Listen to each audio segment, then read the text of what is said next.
many wonderful people here. I really feel undeserving, but you know, Alan is so comical. You know, he really is. And he does so much wonderful work that I couldn't say no. Now, I know my friend Father Frank is in the back there, so I'll give you testimony. We would have had a full table and more tables, but we were partying last night with the Knights of Columbus. So a lot of my children, my husband, are recovering, all right? They hit that dance floor that they have, you know, as a safety hazard here. But it's truly, what a blessing to be here. And it's amazing because we have great joy. Soon, within hours, we are going to have a powerful intercessor for us in heaven. And that, of course, is Saint John Paul II. And it's really his fault that I'm standing here in the first place. You know? And it's kind of strange how we had the party last night with the Knights, and then today we have this, which is so beautiful. And tomorrow, he is the reason why so many are at the grassroots level protecting the most innocent among us. Now, yes, we say life, but the other end of that spectrum is the elderly and the unwanted. Amen. So if we don't re-energize our forces, redouble our prayer power, I love to say prayer power, by the way, you know, because it's got the same initials as you know what, you know, and what a difference prayer makes, right? What a difference. And I have seen miracles in all the years that God has allowed me to live my life. My mother would shoot me, but it's now 57. But anyway, in all the years, God has, what miracles I have seen. Not just with the saves, not within our own family. For a stranger. The love, the outpouring, yes, also the conflicts and the confrontation, but they are minimal compared to the great joy that is felt when you truly are doing God's work. Now, what is the most utilized tool of the devil? Fear. Fear. And to that I say, oh my God, you're talking to the world's biggest coward. Truly, I am born a people pleaser, okay? I hate confrontation, I hate controversy, and I certainly don't want to make anyone unhappy yet, because some of us are afraid of that. Babies die, women and men cry, and all society hurts. So my big quest today, really, truly, after partying the night away, and then eating a delicious breakfast. Thank you, Alan. And I almost ate everything out, almost. I love him, and I love you all. It's salvation of souls, okay? That's the only, I really thought I should say that, Father Frank, I thought I should say that last night, but it's the salvation of souls. Sadly to say, the abortion industry's best customers have been us, Catholics. We have been the abortion industry's best customers. And you know how I know that? One time at the Rachel Ministry at the Marian Shrine, this was early in the beginning, so this is like maybe 20 years ago, there's a woman that was from Rockland County, and she, gung-ho, you know. I didn't even know who this woman was. Her name was Dorothy Mayu. Okay, now she's died a couple of years ago, but she was like the powerhouse of the abortion movement in Rockland County. And she was at everything. We'd show up at the life chain, there she'd be, you know, lying to the police officers, telling them that she had a permit. There is no permit, you know. But if you can kill, you can then justify cheating, lying, and stealing. You know, that took me a while to learn that. Wait a minute, how can they say what they say? But what? If you don't respect life in the womb, and you think that it's fine to end that life by taking the most innocent among us, well, then you'll have no problem doing all the other things that are not okay. So anyway, Dorothy Mayu came to one of the Rachel Ministry meetings. I'll never forget this as long as I live. And I was like, oh my God, what is she doing there? And she came to tell the women that were there that they had no right to cry, and they had no right to mourn, and that basically they made the right decision at the right time. And at this point, I'm thinking, oh my God, what am I going to do? No, I'm not equipped for this.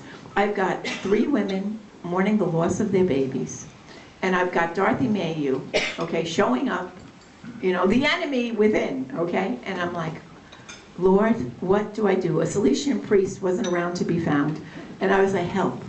And at that very moment, the most beautiful music started to come about from a little chapel right from the library room where we were meeting. And it's almost like it broke the tension. Dorothy got up and she said, well, that's my own personal feeling. And she left, right as that music was playing. And I was like, oh, thank God. I didn't have to call the police. I didn't have to call, no, thank God. And then the women actually were more pushed to healing. God will use anything. From her wanting to stop that and justify what she had done, because prior to 1973, she had an illegal abortion. And she was afraid, A, was she going to get arrested? B, was she going to live? Because it's back alley. And 3, who would come to know so that she would have shame, you know? And she was so busy holding up the mantra of the pro-abortion women's right to kill their baby that she never looked that she lost her own baby. And it took a long time of working with Dorothy for her to finally realize, before she died, she wrote me the nicest letter in her 90s, telling me she was finally able to name her baby.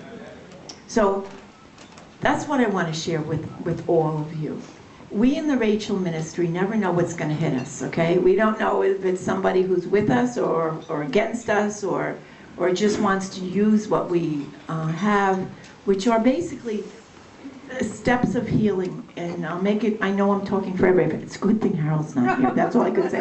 Last night he put me on a timer, okay? I was in and out within 5 minutes, okay? But the Rachel ministry truly has been transforming in women's lives. One, the telling of the story. Each one of you here could be a Rachel minister. Whenever you see anyone in pain, because what happens is those who have this pain of the loss of their child, that society says, move on, you made the right choice, have what we call impacted grieving. Okay, so it manifests itself in obsessive compulsive behavior, whether it be self-mutilation. Now they call it cutting. You know, the young girls, they'll cut their skin, okay? They call that cutting. I know it's a term that usually you don't hear it, but it's happening quite frequently. Or eating disorders, or alcoholism, drugs, very terrible relationships, because they don't deserve goodness. They've done something terrible in their own minds, so they deserve an abusive partner, or boyfriend, or whomever.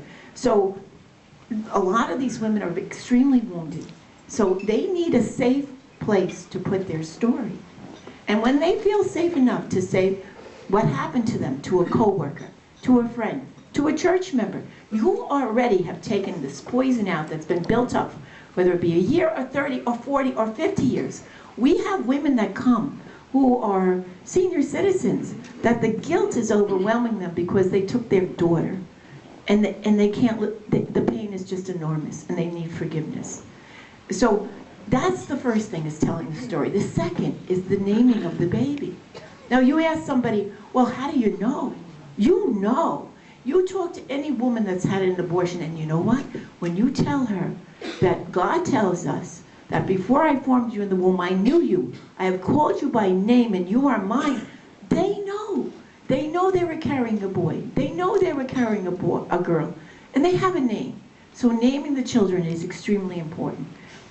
Third, they desperately need to connect with that baby that society says doesn't matter. And we say, oh yes, that child does matter. And they write a letter. Or they have a place to go. At the Marian Shrine, we have a monument to the unborn.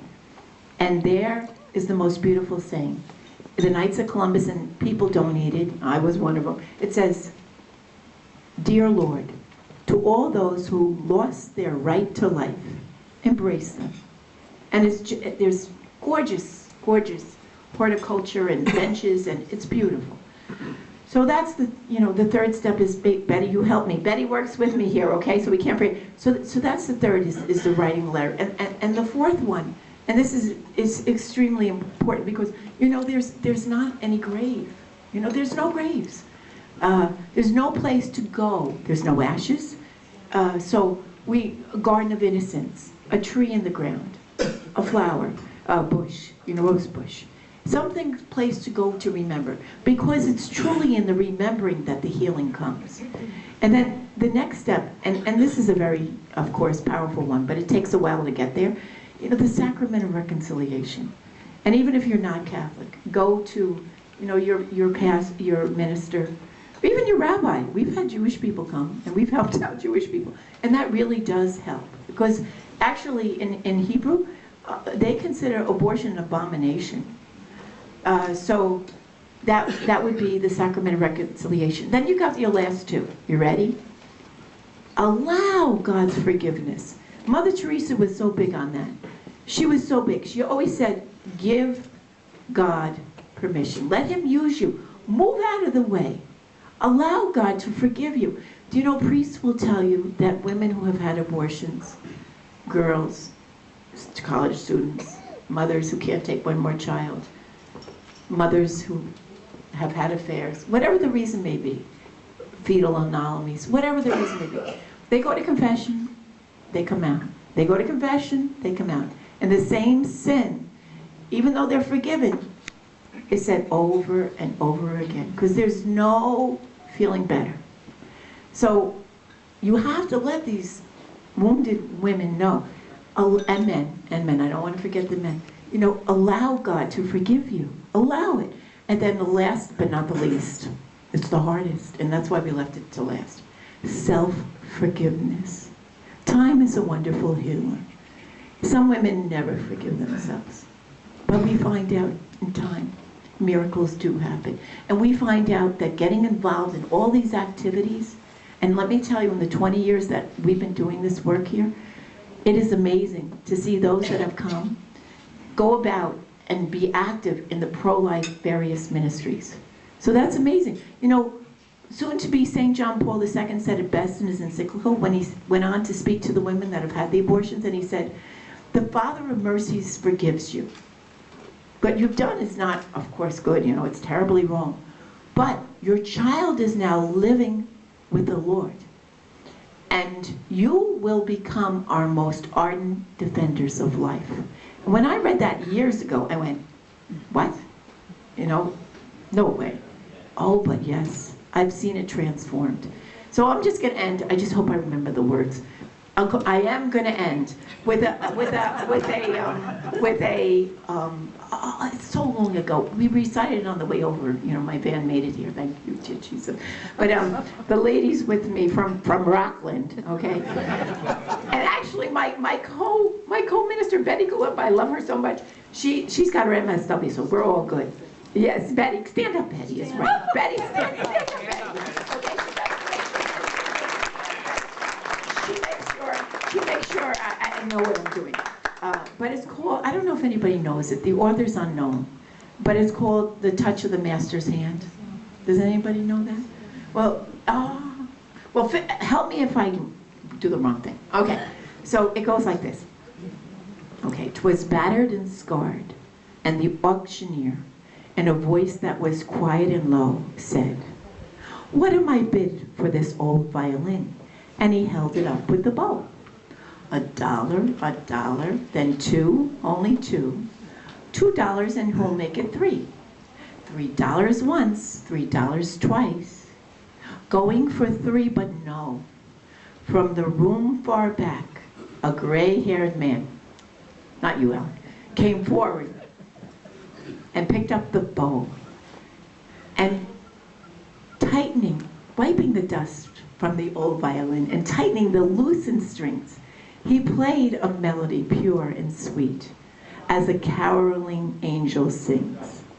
The music ceased, and the auctioneer, in a voice that was quiet and low, said, what am I bid for this old violin? And he held it up with the bow. $1,000, and who'll make it two? $2,000, and who'll make it three? 3,000 once, 3,000 twice. Going and gone, cried he. The people cheered, but some of them cried, we do not quite understand. What changed its worth? Swift came the reply, the touch of a master's hand. And many a man with life out of tune is battered and scarred with sin, is auctioned cheap to the thoughtless crowd, much like the old violin. A mess of pottage, a glass of wine, a game, and he's traveling on. He's going once, he's going twice.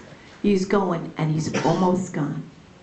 But the master comes, and the foolish crowd never can quite understand the worth of a soul and the change that's wrought by the touch of the master's hand. God bless you.